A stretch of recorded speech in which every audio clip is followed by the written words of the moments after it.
किसी ज़माने में रेलवे नेटवर्क के माध्यम से दक्षिण भारत से भी कनेक्ट इंदौर सहित आसपास के क्षेत्र को अच्छी कनेक्टिविटी उपलब्ध थी, लेकिन आमान परिवर्तन की वजह से वह कनेक्टिविटी बाधित हो गई है। इसी को देखते हुए क्षेत्र के जनप्रतिनिधियों के द्वारा इंदौर सहित आसपास के क्षेत्रों के लिए विभिन्न रेल परियोजना पूर्व में स्वीकृत कराई गई, लेकिन इन सभी का कार्य बहुत धीमी गति से चलता आ रहा था। और एक परियोजना जिसका हम उल्लेखनीय रूप से नाम ले सकते हैं, जिसका कि कार्य भविष्य में पूरा होने के बाद सबसे पहले यही रेलवे लाइन फ़ायदा देने वाली है। यह रेलवे लाइन है हमारी छोटा उदयपुर से धार रेलवे लाइन।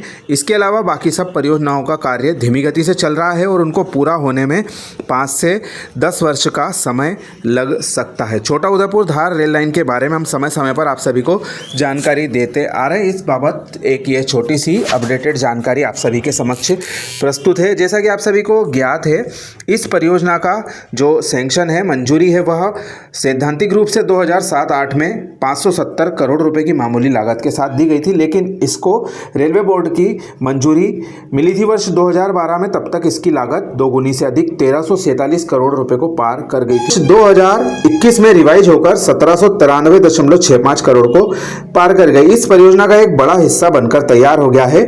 लगभग 87 किलोमीटर का इसका सेक्शन बन चुका है, जिसमें से करीब 72 किलोमीटर के इलाके में छोटा उदयपुर से जोबट के बीच में ट्रेनों का संचालन भी हो रहा है। वहीं हाल ही में 8 दिसंबर को जोबट से डेका कुंड के 13 किलोमीटर हिस्से में सीआरएस निरीक्षण किया गया और उस सेक्शन को भी जल्द खोल दिया जाएगा।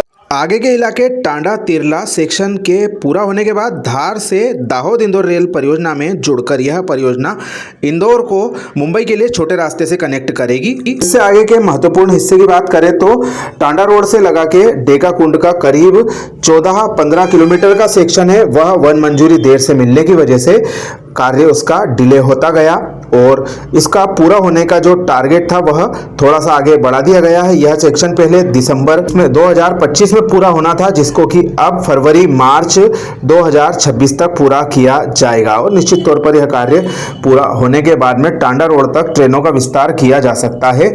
वहीं आगे के सेक्शन की बात करें तो टांडा से तिरला का करीब 46 किलोमीटर का सेक्शन है, जिसमें कि यह नई अपडेट है कि पश्चिम रेलवे के द्वारा 2 हिस्सों में इसका कार्य भविष्य में किया जाएगा। टांडा से कोदी जामानिया का 25.63 किलोमीटर का हिस्सा और जामानिया से तिरला का 20 किलोमीटर का हिस्सा, यह अलग अलग निर्माण किए जाएंगे, जिसके कार्यों की शुरुआत के लिए टेंडरों की मंजूरी रेलवे बोर्ड स्तर से मिलने का इंतजार किया जा रहा है। इसके बाद टेंडर फ्लोट किए जाएंगे। महत्वपूर्ण परियोजना को पूरा करने का लक्ष्य भी अब थोड़ा सा आगे खिसक गया है। पूर्व में यह लक्ष्य दिसंबर 2027 था, जो कि बढ़कर दिसंबर 2028 हो गया है।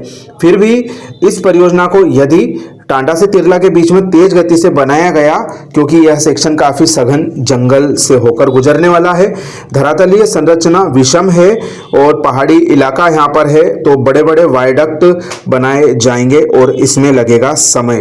तो पश्चिम रेलवे के वडोदरा मंडल को इस बारे में सोच विचार करना चाहिए कि जल्द से जल्द इस कार्य को शुरू करें और उम्मीद जताई जा रही है कि अगले वर्ष इसकी शुरुआत हो जाएगी, क्योंकि जो इस इलाके में वन मंजूरी का बड़ा मसला था वह हल हो चुका है और वन भूमि अब रेलवे को आवंटित हो चुकी है और जल्दी ही हम उम्मीद कर सकते हैं टेंडरों को रेलवे बोर्ड स्तर से स्वीकृति मिलने के बाद उनको जल्दी ही पोर्टल पर हम देख पाएंगे, जिससे पता चल जाएगा कि कार्य को कितने लंबे समय में पूरा करने का लक्ष्य रेलवे रखता है।